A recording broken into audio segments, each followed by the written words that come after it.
இயக்குனர் நடிகர் பிரவீன்காந்த் அவர்கள் இணைந்திருக்கிறார். சார் வணக்கம். விஜயினுடைய கட்சி மாநாட்டில் 50,000 பேர் அப்படின்ற மாதிரி முதல் கட்ட தகவல்கள்லாம் வந்தது. நீங்கள் உட்பட விவாதங்களை சொன்னீங்க 50,000 பேர் ரொம்ப குறைவு அப்படின்னு. ஆனால் இப்போ மாவட்டத்துக்கு குறைஞ்சது 6,000 பேர் அப்படின்னா ஒரு 2.5 4 லட்சம் பேர் வரையான எண்ணிக்கை வருவதற்கு வாய்ப்பு இருக்கிறது. அவ்வளோ பேரை ஆர்கனைஸ் பண்ணி கொண்டு வந்துட முடியுமா? உங்களுடைய பார்வை என்ன? வணக்கம். நான் ஏற்கனவே உங்க சேனல்லையும் பல சேனல்களையும் சொல்லியிருக்கேன். முதல் முறையாக திரு விஜய் அவர்கள் மாநாடு நடக்கும்போது மினிமம் 8-10 லட்சம் பேர் வருவாங்க.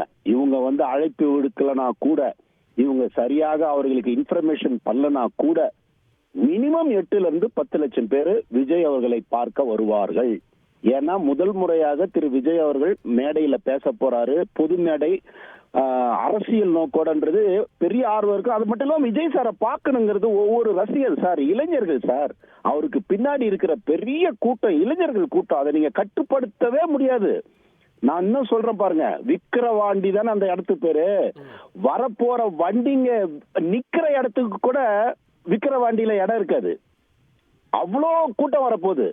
அது மழை நேரம், தீபாவளி, இப்படி பல சிக்கல்கள் இருந்தாலும் அவங்க தீபாவளிக்கு விஜய் சார் படத்தை கொண்டாடுற மாதிரி தான் வருவாங்க. ஆனால் என்ன ஒரே பிரச்சனைனா, திருப்பி நான் பதிவு பண்ணிக்கிட்டே இருக்கிறது, அந்த இடத்தேர்வு தவறு. திரு விஜய் அவர்களுடைய செல்வாக்க சரியாக தெரிந்து கொள்ளாமல் விக்கிரவாண்டிங்கிற ஒரு இடத்தை செலக்ட் பண்ணி அதுல வெறும் நாங்க 50,000 பேரை தான் கூட்ட போறோம், 20,000 வண்டிகள் தான் வரும்னு ஒரு ராங்கான ஒரு விஷயத்தை பதிவு பண்ணது. இந்த ஃபங்க்ஷன் நடந்து முடிஞ்சதுக்கு அப்புறம் என்ன நடக்கும்னா, பல சட்ட சிக்கல்களை அவர்கள் எதிர்கொள்வார்கள். ஒண்ணு, என்னுடைய அசம்ஷன் என்னன்னா, நான் திருப்பி மழை காரணமாகவும் தீபாவளி காரணமாகவும் திருப்பி இது போஸ்ட்போன் ஆகுறதுக்கும் வாய்ப்பு உண்டு நான் சொல்லிட்டு இருக்கேன். ரெண்டாவது, இவ்வளவு பெரிய கூட்டம் சிக்கல் வரதையும் நான் சொல்லிட்டு இருக்கேன். அவங்களுக்கு மழை அந்த மாநாடு நல்ல ஒரு மழை நேரமே இல்லாம ஒரு பொங்கலுக்கு அப்புறம் பண்ணா கூட தப்பு இல்லைன்றதா என்னுடைய பார்வை. ஏன்னா ரசிகர்கள் சார், வெறித்தனமான பசங்க சார், அவங்கள நீங்க கட்டுப்படுத்தவே முடியாது. போலீஸ்காரங்க மேக்சிமம் 5,000 பேர் வருவாங்களா, 10,000 பேர் வருவாங்கன்னு வச்சுங்களேன் உதாரணத்துக்கு. வரப்போற மினிமம் இல்ல, இது ஒரு அரசியல் கட்சியுடைய மாநாடுன்றப்போ அங்க ஒரு மாவட்ட செயலாளர் இருப்பாரு. அவருடைய தலைமையில ஒன்றிய அளவுல நிர்வாகிகளை வச்சு அழைச்சிட்டு வருவாங்க. தன்னிச்சையா அப்படி திரண்டு வந்துட முடியுமா? அதை காவல்துறை அனுமதிக்குமா? முதல்ல இதை தாவேக்காவே அனுமதிக்குமா? இல்ல சார், இப்ப நீங்க இவங்களுடைய ப்ராப்பரா இவங்க பிளான் பண்றது மாவட்டத்துக்கு 6,000 பேர் வச்சுங்க. 65 மாவட்டம் இருக்கு. என்னாச்சு சார், 6 36 4 லட்சம் பேர் சார் இன்வைட் பண்றதே 4 லட்சம் பேருனா நிக்கிறவன நீங்க வெளியே போன எப்படி சார் தடுப்பீங்க? நீங்க அவன் இப்ப எப்படி இருப்பாங்க தெரியுமா? விஜய் சாரோடைய ரசிகர்களுடைய மனோநிலை என்னவா இருக்கும் தெரியுங்களா? எங்க தலை வந்துருச்சுன்னா, தளபதி வந்துட்டாருன்னா அவரை மீறி யாருமே தமிழ்நாட்டுல இல்லைன்னு காட்டுறதா அந்த ரசிகர்களுடைய இளைஞர்கள், குறிப்பா அந்த சின்ன பசங்க அப்படிதான் இருப்பாங்க. அதை நீங்க கட்டுப்படுத்தவே முடியாது.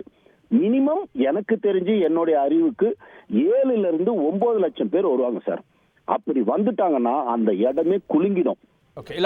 இன்னொன்னு சொன்னீங்க, மாநாடு தள்ளி போவது கூட வாய்ப்பு இருக்கு அப்படின்னு பார்வையை சொல்றீங்க. இப்பயும் அதை நம்புறீங்களா? ஏன்னா 2ஆம் தேதி அந்த பந்தக்கால் நடுவதற்கான அந்த பூமி பூஜை நடக்க போதான்.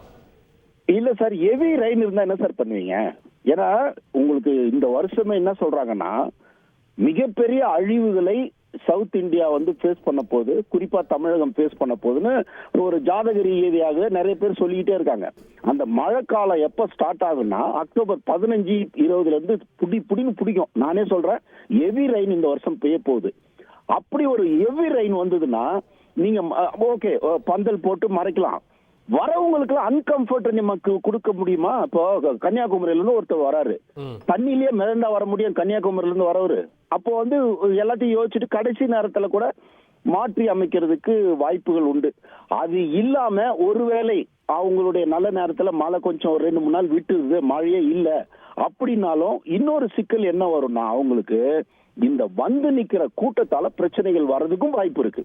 ஏன்னா நிச்சயமா நான் சொல்றேன், நான் கடைசி லியோன்ற படத்துல நான் அந்த ரசிகர்களுடைய வேகத்தை நான் பார்த்தேன்.